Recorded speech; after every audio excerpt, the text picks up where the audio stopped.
Oh, gosh. Sorry, guys, or as you call it, persons. The numbers don't lie. Inflation was 1.4% when President Biden took office. It's now 9.1%. That is a six-fold increase. Democrats now obviously concerned that the economy could sink them in November, and the president's poll numbers reflect that. But Sleepy Joe now claiming the exact opposite is true. Mr. President, what's your message to Democrats who don't want you to run again? They want me to run. Two-thirds say they don't. Read the polls. Read the polls, Jack. You guys are all the same. Hey, Jack, tell Baghdad Bob I said hello. The question now, are the American people going to buy any of this spin at these prices? Let's meet tonight's panel. Attorney and co-host of Outnumbered Noon weekdays on Fox News, Emily Compagno in the house. Comedian and head writer for The God's Honest Truth with Charlemagne the God, Charles McBee, and Independent Women's Forum senior policy analyst and the Federalist contributor, Inez Stepman. Hey, hey, hey. Hey. Thank you for joining me while I work off my bar tab from Kennedy's 4th of July party. She's going to call into the show in like 5 minutes. We can probably get out of here. Charles, I will start with you. Yeah. Okay, because the economy, the inflation, it is everything. I believe it was Pete Diddy who once said it was all about the Benjamins. Right. But I don't want to make a rap reference because he's the only black guy I know who listens to Coldplay. But does Biden not They're a great group.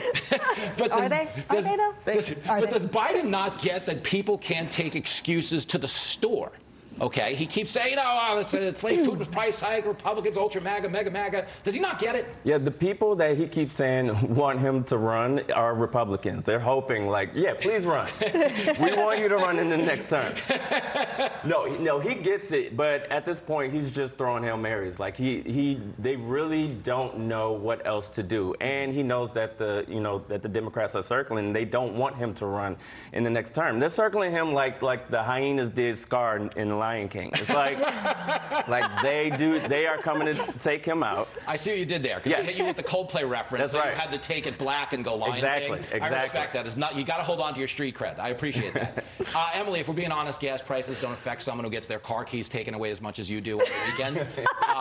But in this moment, shouldn't Biden spend less time blaming people for the problem and more time just trying to solve it? Of course, but why should we expect anything different from the same gentleman who in the beginning told us inflation was transitory? Then he blamed Putin, then he blamed Republicans, then he blamed the average American worker, and now his press secretary is acknowledging the prices have indeed been high because she's saying how they're now falling. Yeah. But they can't have it both ways, because as you're saying, the reason that Americans aren't accepting that narrative, they're not accepting the talking points and the blame game, is because we feel it every day. We feel it at the kitchen table. We feel it at the store. We felt it when we didn't have enough money to pay for the gas to go driving around looking for baby formula on the empty shelves. And instead of having a commander-in-chief and a president who acknowledged that problem and who said, I'm here with you in the trenches and I'm going to try to propose a solution, I will find one for you, there was deflection. There was not even an acknowledgement of the issue, and that blame game continues. And so where and how are we going to vote when the person who we're supposed to rely on the most is the one that says your voice matters the least? It's a good point, Emily. Inez, I'm going to throw this at you. 13% of America thinks the country is on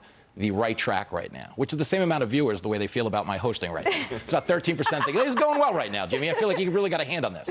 But Biden defiantly says he's going to run again. I don't believe any serious person thinks he's running again. I know he said he's running again, but as I said, no serious person thinks he's running again. Is there any world where he's running again?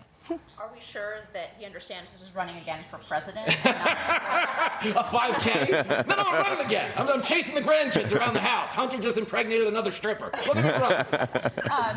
No, but when you break down why people don't want him to run, even in his own party, there are two reasons that shoot to the top of the list. One is his age, and the other one is his job performance. And that's all, folks, right? Those aren't any specific reasons. Those are things that are ongoing and holistic, so it's really hard to see. And Emily, by the way, is exactly right. We've been talking about inflation since October of last year. We were talking about turkey inflation, if anybody recalls that, right, around Thanksgiving. So that was before the current conflict in Ukraine. It's before a lot of the excuses that the Biden administration has put forward, right? So we've been talking about this for a while. Are you saying it's Purdue's price hike and not Putin's? It's always somebody's. The only silver lining I've found, because I'm always trying to distill some positive energy into the world, is we can all accurately claim that arson is down like 83% because no one can afford to burn down your house at $4.60 a gallon. Like if someone comes to your house and torches it, they really loved you at these prices, is all I'm really trying to say.